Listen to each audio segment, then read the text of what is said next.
नमस्कार। हर माता पिता को चिंता रहती है अपने बच्चे की स्टडी को लेकर। आज के इस वीडियो के अंदर हम वास्तु के 4 ऐसे उपायों पर चर्चा करने जा रहे हैं जिनको यदि आप अपने घर में लागू करते हैं तो इससे न केवल बच्चे की अध्ययन के अंदर रुचि होगी बल्कि उसकी याददाश्त भी आप इम्प्रूवमेंट होते हुए देखेंगे। पढ़ाई के विषय में अथवा जीवन के विषय में सबसे ज़रूरी बात होती है स्पष्टता, यानी कि क्लियरिटी। और क्लियरिटी का जोन होता है नॉर्थ ईस्ट, जिसको ट्रेडिशनल वास्तु में हम ईशान कोण कह देते हैं। तो जिस स्पेस का, जिस घर का, जिस विद्यालय का भी यदि ईशान कोण दूषित है तो वहाँ पर अपनी पढ़ाई को लेकर के स्पष्टता की बहुत ज़्यादा कमी रहेगी। क्या करना है, कैसे करना है, इस विषय में बच्चा हमेशा ही कंफ्यूज रहेगा अथवा तो उसको कुछ समझ में नहीं आएगा। इसलिए सबसे ज़रूरी है आप अपने घर की नॉर्थ ईस्ट को पूरा बैलेंस रखें। क्या करना है, सिंपल ध्यान रखें, नॉर्थ ईस्ट हल्का हो, वहाँ पे बहुत ज़्यादा स्टोरेज ना हो, वहाँ पे रेड कलर ना हो, वहाँ पे येलो कलर ना हो, और टॉयलेट तो किसी भी स्थिति के अंदर वहाँ पे नहीं होना चाहिए। यदि आपने वहाँ पे डस्टबिन भी रख दिया तो भी आप देखोगे कि क्लियरिटी को लेकर के बहुत ही ज़्यादा कमी है बच्चे के अंदर। इसलिए अपने घर की नॉर्थ ईस्ट को क्लियर रखें, ईशान कोण को साफ़ सुथरा नीट एंड क्लीन रखें। तो शॉर्ट एंड स्वीट यही है कि आपको सबसे पहले अपने घर के ईशान कोण को क्लटर मुक्त करना है और उसको साफ़ सुथरा रखना है। दूसरा उपाय है वो भी आपने नॉर्थ ईस्ट के अंदर ही करना है। नॉर्थ ईस्ट की डायरेक्शन के अंदर आप नीले रंग के पर्दे लगाएं अथवा तो वहाँ पर दीवार है तो उसमें भी थोड़ा नीला रंग ऐड कर दें। क्यों? क्योंकि नॉर्थ ईस्ट की डायरेक्शन का जो तत्व है वो होता है जल तत्व, और वहाँ पे नीला रंग यानी जब जल तत्व को आप ऐड करते हैं तो उस दिशा के जो पॉजिटिव गुण हैं वो बढ़ जाते हैं। यह है आपका दूसरा उपाय।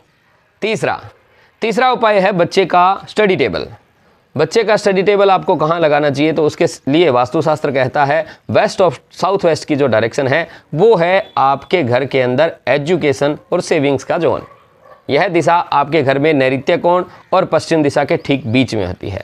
यदि आपने यहाँ पर अपने बच्चे का स्टडी टेबल लगाया हुआ है, यहाँ पर बच्चे के अध्ययन से संबंधित सारी पुस्तकें रखी हुई है, तो ना केवल बच्चा पढ़ने की ओर आकर्षित होगा बल्कि उसको पढ़ा हुआ याद भी रहेगा। बस इतना ध्यान रखना, वह स्टडी टेबल भी बिल्कुल साफ़ सुथरा और हल्का होना चाहिए, मतलब बहुत ज़्यादा भरा हुआ सा उस टेबल को आपने नहीं रखना है। चौथी इंपॉर्टेंट बात है कि वेस्ट ऑफ साउथ वेस्ट की जो डायरेक्शन है उसके अंदर कुछ भी एंटी एक्टिविटी या एंटी कलर भी नहीं होना चाहिए।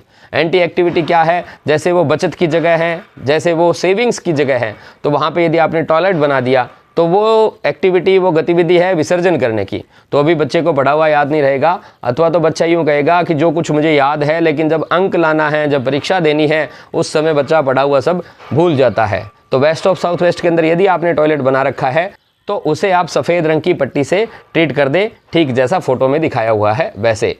ऑब्जेक्ट का मतलब है कुछ ऐसी चीज़ें वहाँ पे रख दी जो उस जोन को सूट नहीं कर रही है। जैसे डस्टबिन का काम है कलेक्टर को इकट्ठा करना। यदि वहाँ पे डस्टबिन आपने रख दिया तो आप देखोगे बच्चा ऐसी चीज़ों को याद रखने की कोशिश कर रहा है जो बिल्कुल बेकार की है, अथवा तो पढ़ी हुई चीज़ें याद होने के स्थान पे बेकार हो जाएगी। तो डस्टबिन भी वहाँ पे आपने नहीं रखना है। यहाँ पे रेड कलर को आपने अवॉइड करना है, किसी भी संदर्भ में यहाँ पे रेड कलर नहीं होना चाहिए। ऐसे यदि आपने कलर को अवॉइड किया, ऐसी पेंटिंग्स को अवॉइड किया और वहाँ की गतिविधि को ठीक रखा तो आपका बच्चा इस बार पढ़ाई के अंदर न केवल रुचि दिखाएगा बल्कि आप ये देखोगे उसकी अंक तालिका का प्रदर्शन भी बहुत अच्छा रहने वाला है। आपके बच्चे खूब पढ़ाई करें, इसी शुभकामना के साथ जय सिया राम।